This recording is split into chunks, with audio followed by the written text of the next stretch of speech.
कि आप डिटरमिनेंट के अंदर किसी भी रो को कॉलम में चेंज कर दो, रो को कॉलम में चेंज कर दो या कॉलम को रो में चेंज कर दो, तो डिटरमिनेंट की वैल्यू में कोई फर्क नहीं पड़ता। ये हमारी तीसरी प्रॉपर्टी थी। चौथी जो प्रॉपर्टी की थी हमने, फोर्थ जो प्रॉपर्टी की थी, वो क्या था कि आप कोई मैट्रिक्स लेते हो, उस मैट्रिक्स के किसी भी दो रो को या किसी भी दो कॉलम को जब आप इंटरचेंज करते हो तो तब डिटरमिनेंट की वैल्यू पे क्या फर्क पड़ता है। डिटरमिनेंट की जो वैल्यू आती है वो नेगेटिव आती है।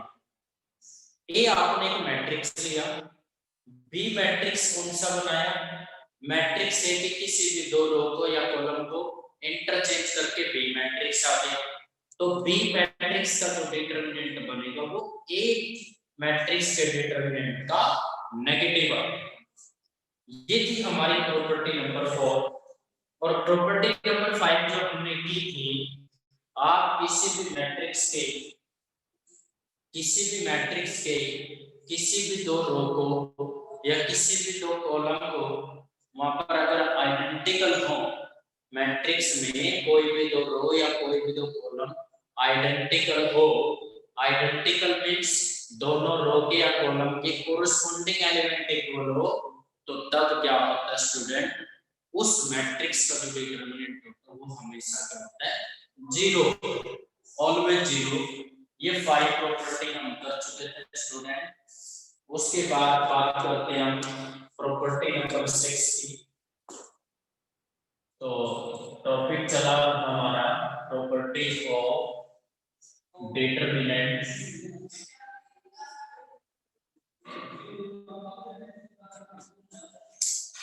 Property number 6,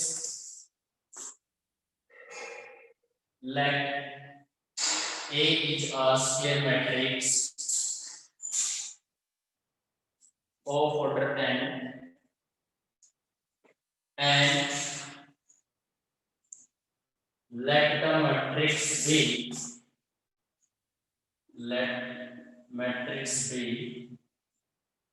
obtained, let the matrix be obtained from matrix A multiplying by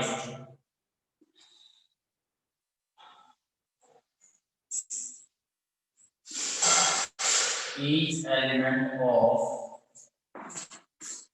any row or column by a scalar k, then determinant of B is equal to k into determinant of A।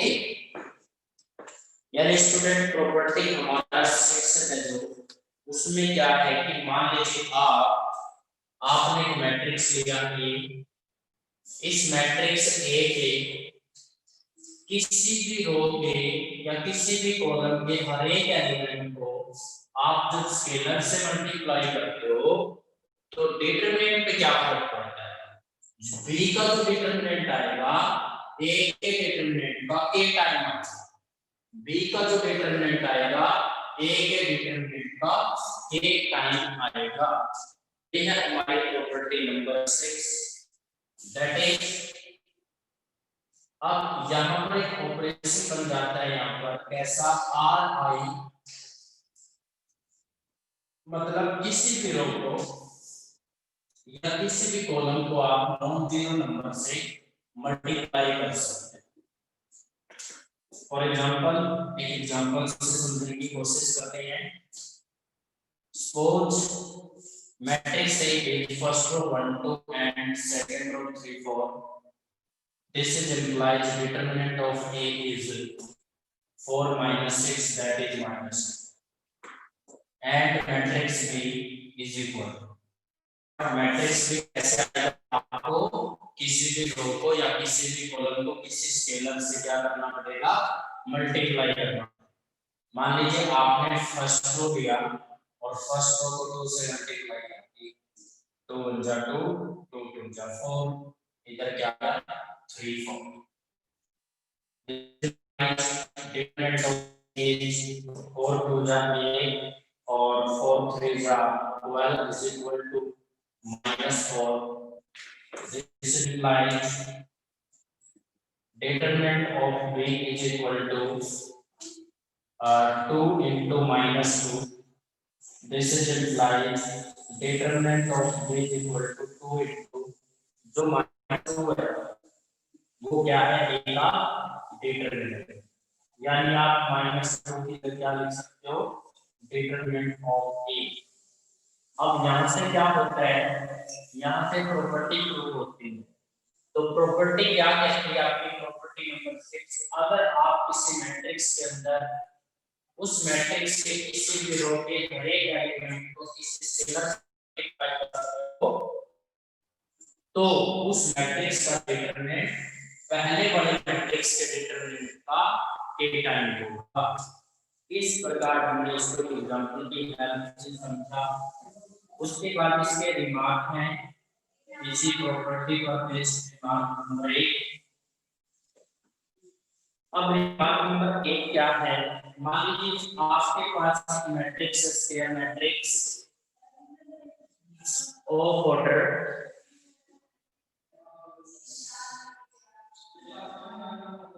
and then determinant of a is equal to k raised power n into में determinant। यानी आपने पहले exercise के अंदर एक question भी किया था, एग्जांपल मान लीजिए आपके पास एक मैट्रिक्स है ए 1 2 3 4 और यहाँ पर क्या होगा कि determinant of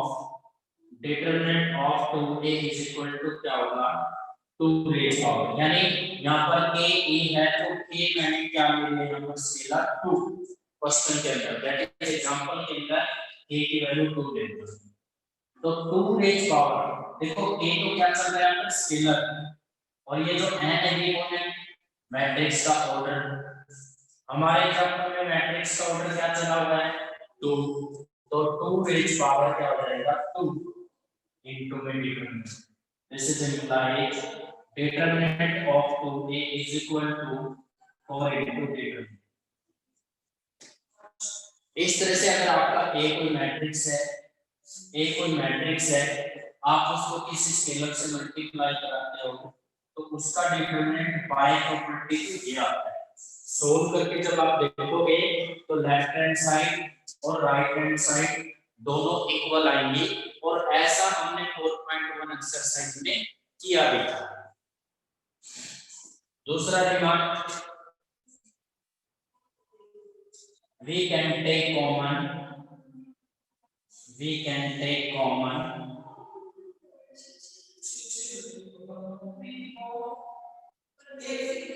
a number from any row or column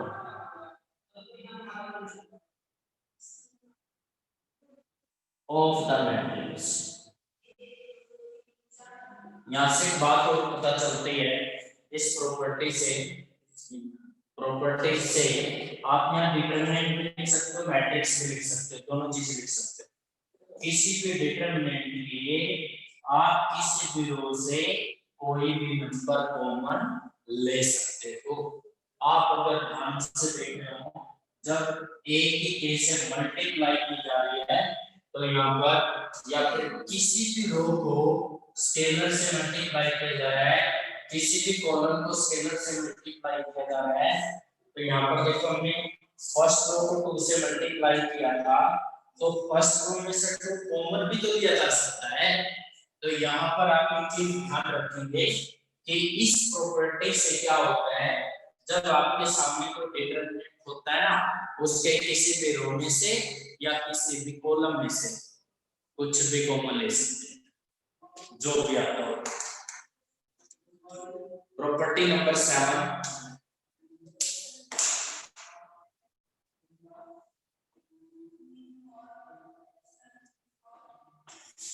property ध्यान से समझनी है स्टूडेंट, क्योंकि अगले जो एक्सरसाइज हम करेंगे वो इन प्रॉपर्टी पर ही बेस्ड है। ये प्रॉपर्टी अगर आपने अच्छे से कर ली तो आपको क्वेश्चन का आइडिया हो जाएगा कि उसके अंदर क्या करना है। अगर आपने प्रॉपर्टी को अच्छे से नहीं किया तो नहीं पता चलेगा कि इस क्वेश्चन के अंदर करना क्या है। Property number 7, let A is a square matrix of order n by n such that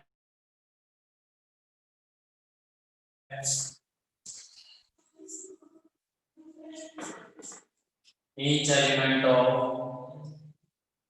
matrix A का हर एक element, each element of a row or column of matrix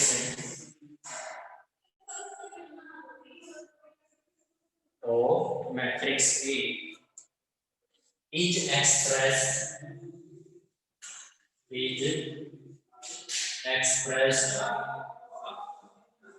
as the sum of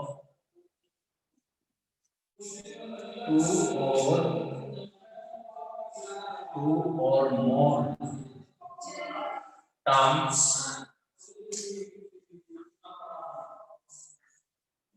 आपकी matrix के अंदर student किसी भी रो में या किसी भी कॉलम में जब ऐसे एलिमेंट होते हैं जो 2 या मोर देन 2 टर्म्स के सम में हो तो तब क्या होता है, देन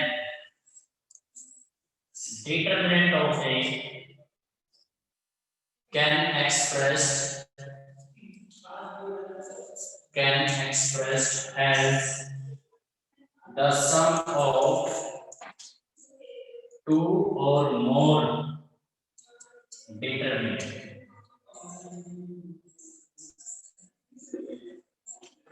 तो समझने की जरूरत है स्टूडेंट, ए कोई मैट्रिक्स है, इस मैट्रिक्स ए में क्या है, किसी भी एक रो या कॉलम के का जो हर एक एलिमेंट होगा वो कैसे एक्सप्रेस होना चाहिए, वो सम में एक्सप्रेस होना चाहिए। किस से, या तो 2 टर्म होनी चाहिए, 2 से ज्यादा होनी चाहिए, 2 या 2 से ज्यादा टर्म के सम में एक्सप्रेस हो रहा हो। अगर किसी मैट्रिक्स की रो का हर एक एलिमेंट, तब उस मैट्रिक्स का जो डिटरमिनेंट आता है वो किस हिसाब से लिखना, आपने 2 या 2 से ज्यादा डिटरमिनेंट के सम में एक्सप्रेस करना है। एग्जांपल लेके दिखाता हूं। मान लीजिए आपके पास एक मैट्रिक्स ये है, A1 plus alpha, A2 plus alpha 2, A3 plus alpha 3, B1 B2 B3, C1 C2 C3। किसी भी रो में हो चाहे किसी भी कॉलम में हो, अगर आप ध्यान से देखें एक बात यहाँ पर, क्या इस मैट्रिक्स ए के अंदर फर्स्ट कॉलम के जो एलिमेंट हैं स्टूडेंट, इस मैट्रिक्स ए में फर्स्ट कॉलम के जो एलिमेंट है, यहाँ पर क्या हो रहा है, 2 टर्म के सम में एक्सप्रेस हो रहा है। देखो एक टर्म A1 दूसरी अल्फा 1, 2 टर्म्स का सम है। यहाँ एक टर्म A2 है दूसरी अल्फा 2 है, ये भी 2 टर्म का सम है। A3 इधर अल्फा 3, ये भी क्या है, 2 टर्म का सम है। यहाँ से पता चल रहा है कि फर्स्ट कॉलम का जो हर एक एलिमेंट है वो क्या है, कि इस कॉलम का हर एक एलिमेंट 2 टर्म्स के सम में एक्सप्रेस हो रहा है। तो आप क्या कर सकते हो dear student,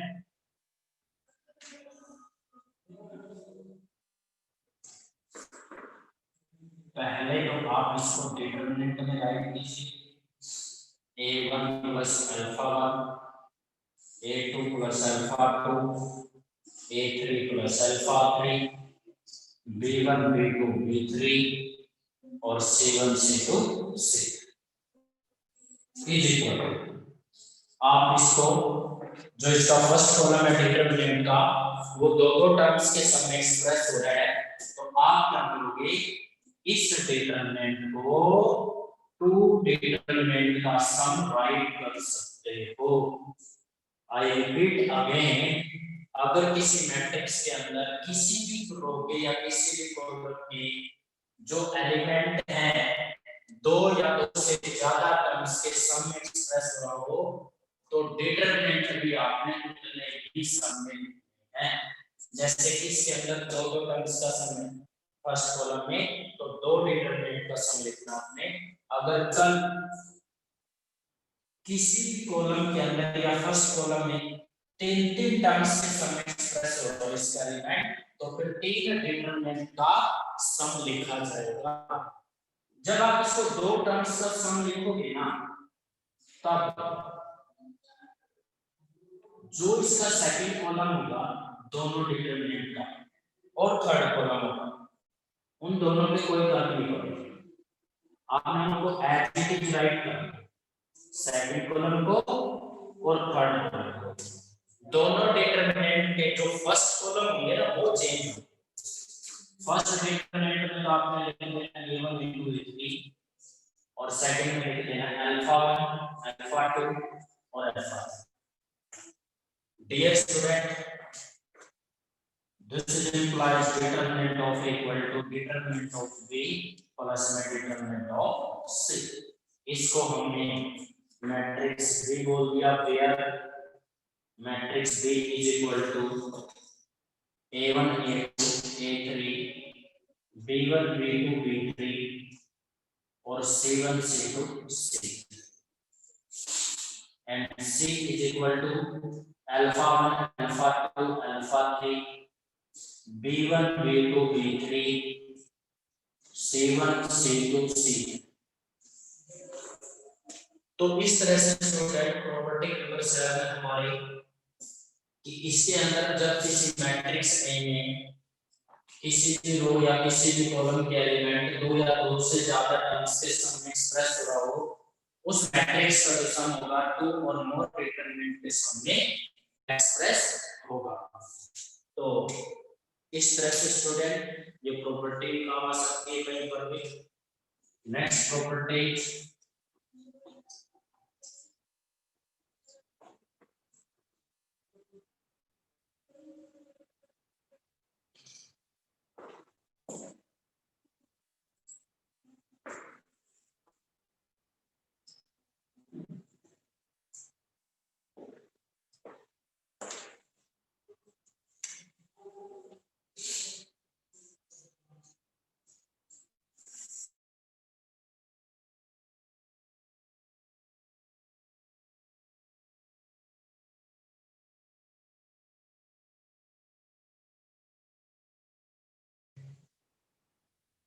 of order then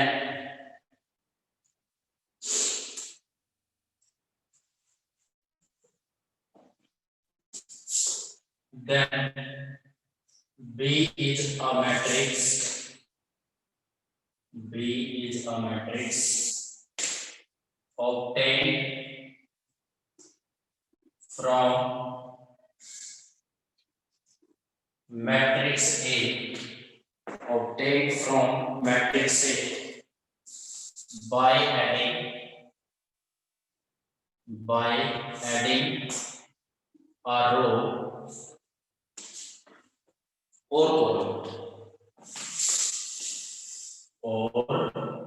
column of matrix A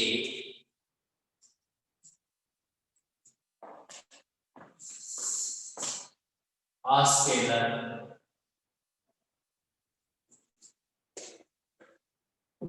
multiple of another row or column, another row or column of matrix A,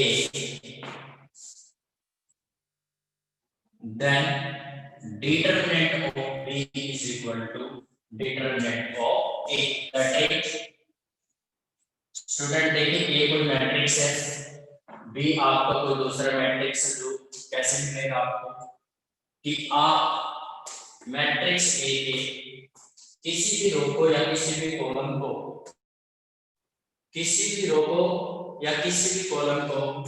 add करोगे, किसमें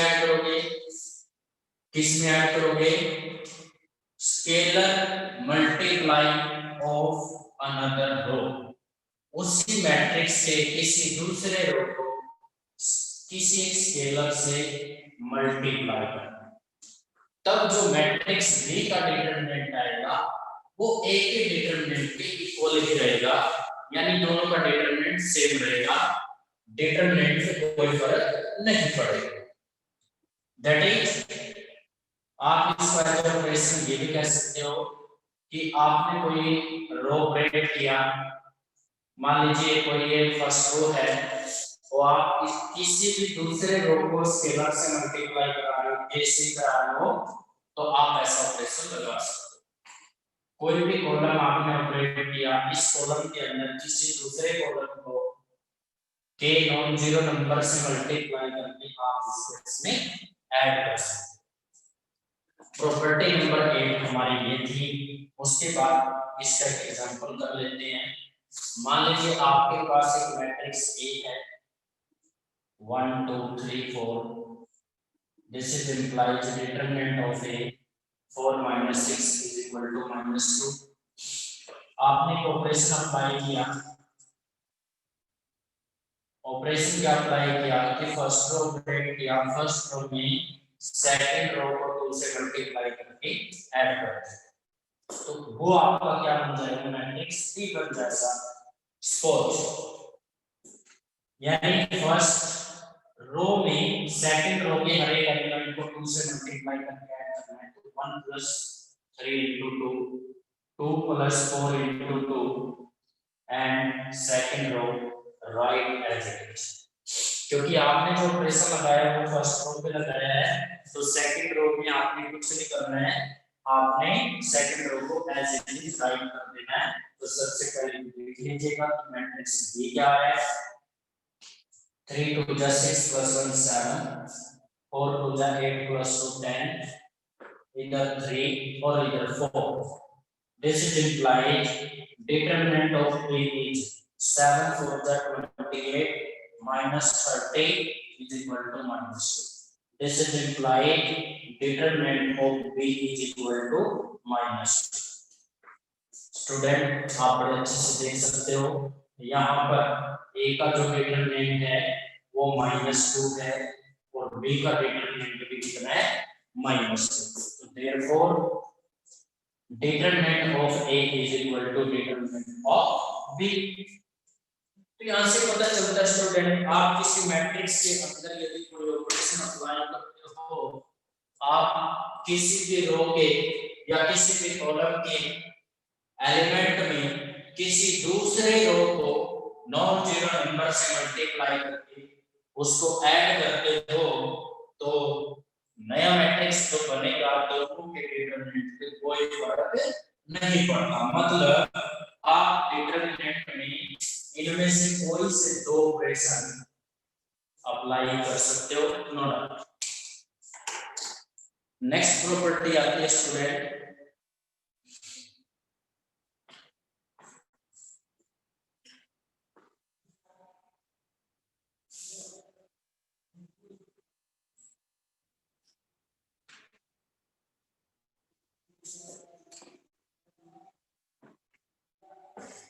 property number 9।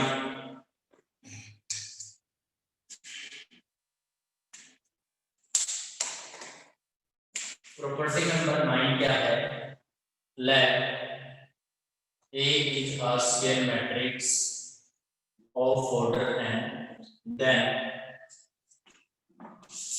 all elements of any row or column of matrix A are 0, then determinant of A is also 0। यानी इसका कहने का ये मतलब है, अगर आपकी मैट्रिक्स में किसी भी रो के या कॉलम के सारे एलिमेंट जीरो, उस मैट्रिक्स का डिटरमिनेंट भी क्या आता है, जीरो ही आएगा। फॉर एग्जांपल, मान लीजिए आपके पास एक मैट्रिक्स है ए, इसके जो फर्स्ट रो के सारे एलिमेंट है वो जीरो जीरो है, तब आप इसका अगर डिटरमिनेंट निकालोगे 0 0 1 2, तो वो क्या आएगा, हमेशा जीरो ही आएगा। यहाँ पर क्या था स्टूडेंट, जो फर्स्ट रो के एलिमेंट थे वो सारे क्या थे, zero. All elements of first row are zero. First row के सारे एलिमेंट जीरो थे, तो इसलिए इस मैट्रिक्स का जो डिटरमिनेंट होगा वो क्या होगा, zero. Property number 10, property number 10, let A is equal to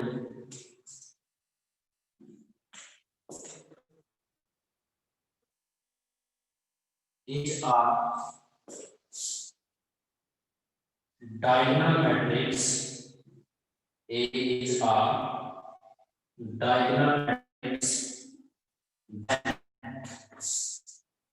Element of A is equal to A11 multiply A22 multiply A33 and so on multiply A. That is, student मान लीजिए आपके पास एक मैट्रिक्स ए बी है जो कि आपका diagonal matrix है, 0 A22। डायगोनल मैट्रिक्स मैंने आपको बताया था क्या होता है। डायगोनल मैट्रिक्स वो होता है स्टूडेंट जिसके नॉन डायगोनल एलिमेंट्स क्या होते हैं, जीरो होते हैं। इस मैट्रिक्स के डायगोनल एलिमेंट कुछ भी हो सकते हैं, जो नॉन डायगोनल एलिमेंट है वो जीरो होने चाहिए। This is implied determinant of A. मान लीजिए अगर आप इसका डिटरमिनेंट निकालना चाहो तो वो क्या आएगा, हमेशा और हमेशा डायगोनल एलिमेंट की प्रोडक्ट आएगा। Determinant of diagonal matrix is equal to product of diagonal element, या माइनस में लिख सकते हो आप, product of its diagonal elements।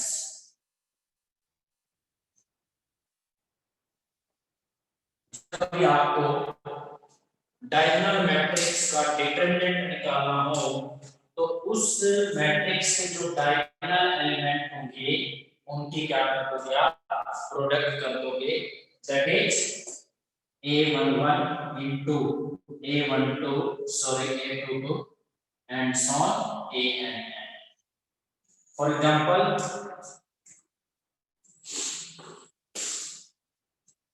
let matrix say 1 0 0 2। अब आपने इसका डिटरमिनेंट निकालना है जो इसके डायगोनल एलिमेंट है उनको प्रोडक्ट करो। पहला number.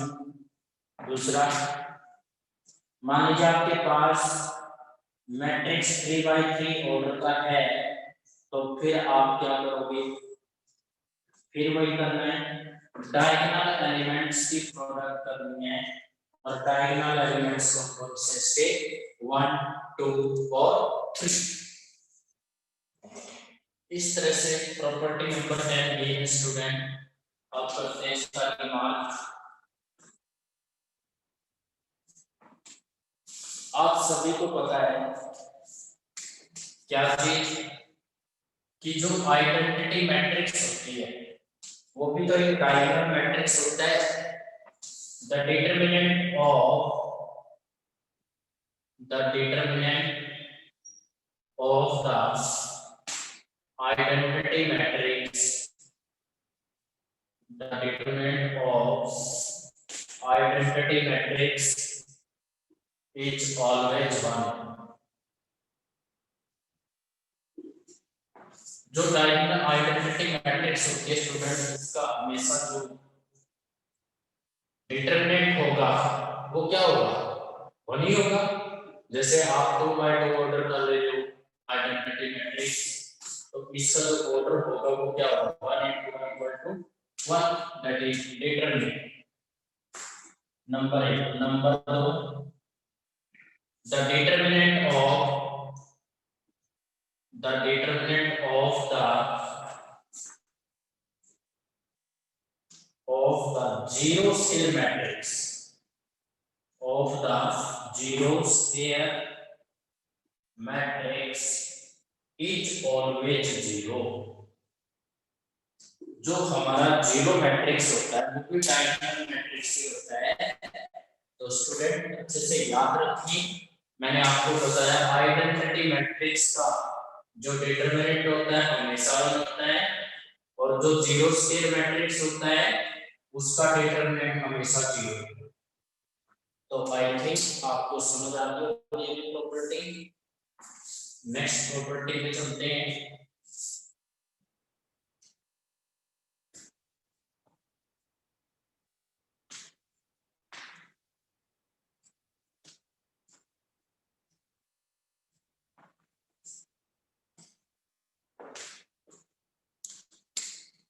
Property number 11. Let A is a square matrix of order and B is another square matrix of order. Then determinant of AB is equal to determinant of A and into the determinant of B. Student आपके पास कोई दो scale matrix हैं, जब आप ए matrix के B से product करते हो और इसका डिटरमिनेंट निकालते हो तो वो इक्वल आता है determinant of A into the determinant of B. For example, let A is a matrix of order 1 2 3 4 and B is another matrix having first row 1 minus 1 and 2 3. Determinant of A is determinant of A is 4 minus 6, that is minus 2. This is implies determinant of A is minus 2. Determinant of B is equal to 3 plus 2 is equal to 5. This is implies determinant of B is equal to 5.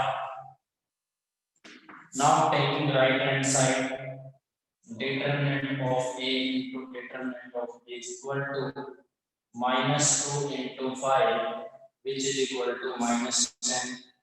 तो आपका left hand जो side आया वो minus 10। Now matrix A और B का यहाँ पर product कीजिए 1 2 3 4। Matrix B is 1 minus 1 2 3। जब आप इन दोनों का प्रोडक्ट करोगे तो first row first column 1 plus 4, first row second column minus 1 plus 6 and second row first column 3 1 जा 3 plus 4 2 जाएंगे, second row second column minus 3 plus 2 which is equal to 5 minus 5 sorry plus 5 11 and 9.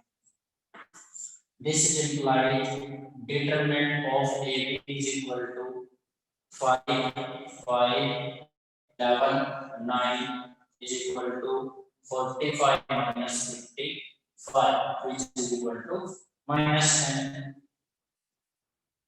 This is implied left hand side is equal to minus 10. Equation number 2. By equation number 1 and 2, then we get left hand side is equal to right hand side, that is determinant of A equal to determinant of A into में determinant of B। Last property student, ये 11 property थी हमारी। उसके बाद हमारी divisible property. Then after this property of the determinant we come to the exercise depend on the property of the determinant. Now property number 12, property number 12 में क्या है student, मान लीजिए आपके पास एक स्केयर मैट्रिक्स है, let A is a square matrix of rank, और उसके बाद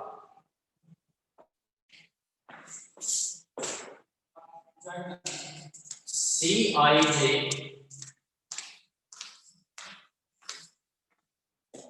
B cofactors of element Aij in matrix A, then